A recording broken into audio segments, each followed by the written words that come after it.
It's Rob Mitchell here at North by Northeast for Tunes and TO, and behind me is the Postelles. Welcome back to Toronto. Hey. I would say that Brooklyn has, which is a cool music scene, but they have a lot of bands from people coming from other parts of the country, which is great because it's sort of made a little, I don't know, a little creative vibe. But in Manhattan, I would say more of the bands are from Manhattan. It's where we met. It's where we grew up. So I would say all of the events of our childhood and everything has been in the city. And obviously you guys grew up together, and you can't help but see that like rapport of guys that have known each other for so long. I was wondering about your songwriting process. How collaborative is that?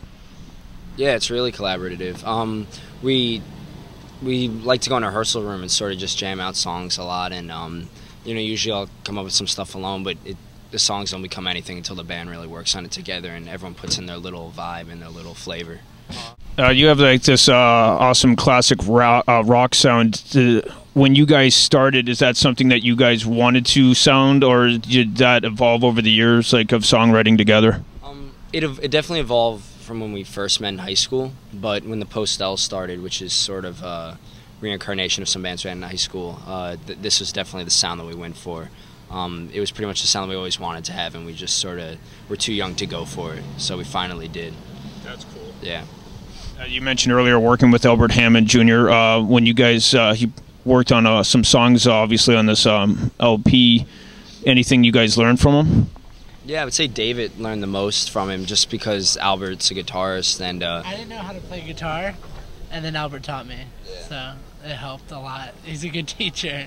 He does lessons now, I think. And I didn't know how to dress properly until he taught me. So you know, we learned a lot from him, a lot of important stuff, but musically he also taught us how to behave in the studio and how to get stuff done and get it done right. I mean, I think he actually sort of brought that everyone focus vibe into it. We tend to sort of be childish and be like, you know, we don't really care about what's going on or who's paying for what or what's doing this. But I would say he definitely, taught us. He whipped us into shape a lot. Yeah. I know that we definitely probably would have taken more time in between takes. He was like, no, now, go. And I think that really helped us because it would have taken us a lot longer. Obviously, with the release of your album, you guys have seen a lot of changes in the music industry. You signed with Capitol and EMI back a couple years ago, and it's been a real long journey to get this album out. What are some of the challenges and some of the positive aspects of the music industry changing the way it has been in the past couple of years? Well, I mean, the obvious positive thing is that a lot of people can do it independently now, which is really great, and it's sort of showing that all the major labels, maybe they don't have it right on how to do things.